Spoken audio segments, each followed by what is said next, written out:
Hi, this is VZ Pro Trade channel. In today's video, I will show you how to switch account on Roblox. Before we get started, don't forget to subscribe and turn on the notification to keep you updated about this channel. So, let's go! Roblox is an online gaming platform that allows you to design your own games and play a wide variety of games created by others users.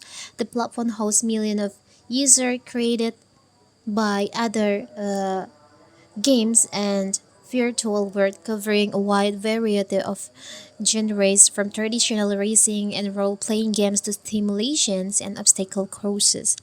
So, what if you want to? Don't you know that on Roblox you can switch, you can log in multiple account in one app.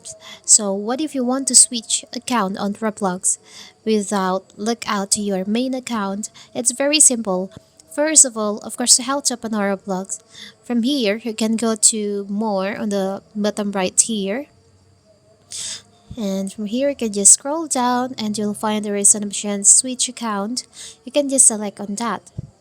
And in here, you can log in into your another account. Maybe if you have another account, you can add account. You can log into existing account or you can create a new one. Or if you already have account, you can log in. And if you want to switch it, you can just choose on the account that you want to log in. Like this.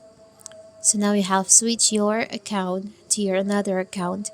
It's very simple, right? You can just go to more, switch account, and choose on the account that you want to log in. It's very simple, right? So you don't have to log out first to your main account and log in into another account. You can just switch it like this. It's very simple, right? So that is how to switch account on Roblox. Don't forget to like and subscribe and turn on the notification to keep you updated about this channel. Thank you and see you!